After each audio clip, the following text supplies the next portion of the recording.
Sejam todos bem-vindos para mais uma aula do CPC comentado para estudantes. Hoje nós vamos continuar a nossa fala acerca dos sujeitos processuais e da capacidade processual, falando especificamente sobre os artigos 73 e 74 do CPC. Então fique ligado.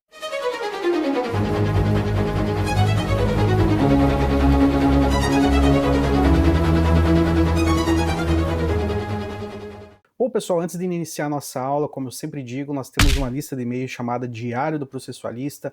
É um conteúdo exclusivo, gratuito e imperdível para você que quer fazer parte e compreender melhor o mundo do direito processual, tá bom? Então fica a dica e o link aqui na descrição.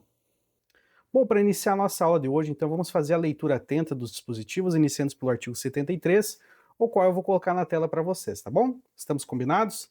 Artigo 73, ele diz assim: o cônjuge necessitará do consentimento do outro para propor ação que verse sobre direito real imobiliário, salvo quando casado sob o regime da separação absoluta de bens. Bom, antes de dar continuidade aqui à análise dos dispositivos, nós precisamos destacar que nós estamos falando de uma proteção patrimonial que é dada, muito especial, que é o patrimônio familiar, né?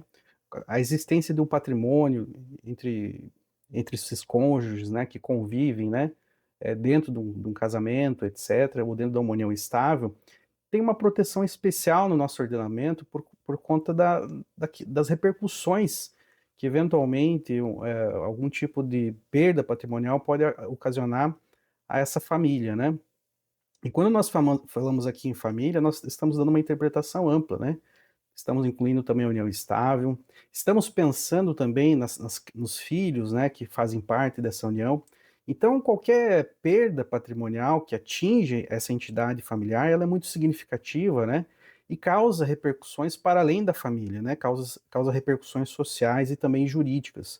Então, por isso que nós vamos verificar em vários momentos do ordenamento jurídico essa proteção especial que é dada ao patrimônio familiar. Um exemplo disso, por exemplo, é o bem de família, né, em que há uma condição de empenhorabilidade desse tipo de bens.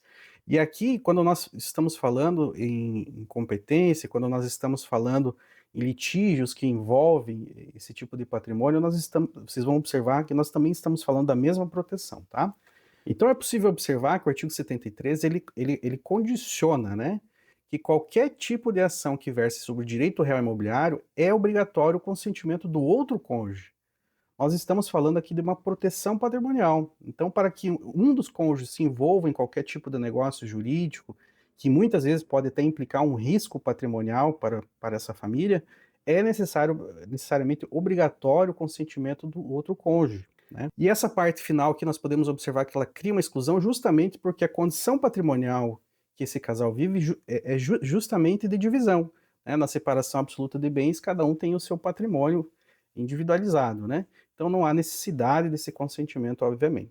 Vamos agora para a leitura do parágrafo 1º, o qual diz assim: ambos os cônjuges serão necessariamente citados para a ação. Opa! Novamente estamos falando sobre aquela proteção que eu havia dito anteriormente. É obrigatória a citação de ambos os cônjuges, né? E vocês vão observar que todas as hipóteses aqui nós estamos falando dessa proteção patrimonial da família, né? Dos bens pertencentes a essa entidade familiar. Inciso primeiro, que verse sobre direito real imobiliário, salvo quando casados sob o regime da separação absoluta de bens. Então aqui dá para perceber até que está replicando um pouco o texto do caput, mas nós não estamos falando do negócio, nós estamos falando da citação. Então, e é obrigatória essa citação de ambos os cônjuges, porque se eventualmente um deles não estiver sabendo da existência desse negócio, vai pedir a nulidade do negócio por conta dessa condição, né? Que é uma condição de existência, de validade do negócio jurídico, né? Então vamos agora para o inciso segundo. Resultante de fato que diga respeito a ambos os cônjuges, ou de ato praticado por eles. Então, novamente, aqui estamos tentando salvaguardar o interesse familiar, né?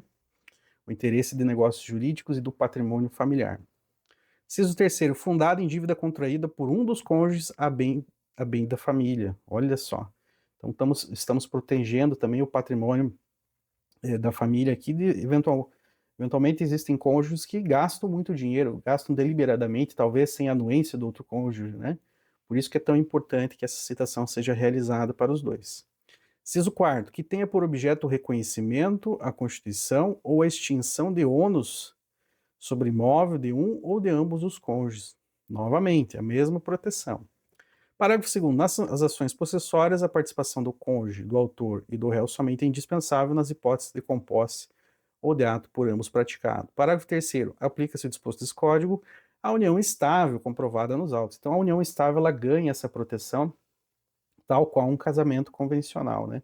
Então, isso aqui é uma inovação, podemos dizer, trazida pelo CPC de 2015, né? E antes disso já era reconhecida e difundida pela jurisprudência e pela doutrina. Vamos agora para o artigo 74, que eu vou colocar na tela para vocês. O artigo 74 diz assim: o consentimento previsto no artigo 73, olha só, então estamos falando de todas essas hipóteses obrigatórias, né, em que há a necessidade do consentimento. Pode ser suprido judicialmente, quando for negado por um dos cônjuges sem justo motivo, ou quando lhe seja impossível concedê-lo. Então estamos falando aqui da substituição dessa anuência por uma decisão judicial, né? A assinatura do juiz, né? Falando de uma maneira mais prática, né? A assinatura do juiz vai estar substituindo essa anuência, vai substituindo a assinatura desse cônjuge que não está concordando em dar anuência, né? Ou talvez não possa conceder a anuência naquele momento, talvez esteja acamado, não tenha condições físicas e mentais de estar exprimindo a sua vontade no papel, né? Então, nessas situações, eventualmente, o juiz pode estar substituindo a vontade desse cônjuge que está faltando, né? Parágrafo único. A falta de consentimento, quando necessário e não suprido pelo juiz, invalida o processo. Então, estamos falando de uma invalidação do processo, isso mesmo.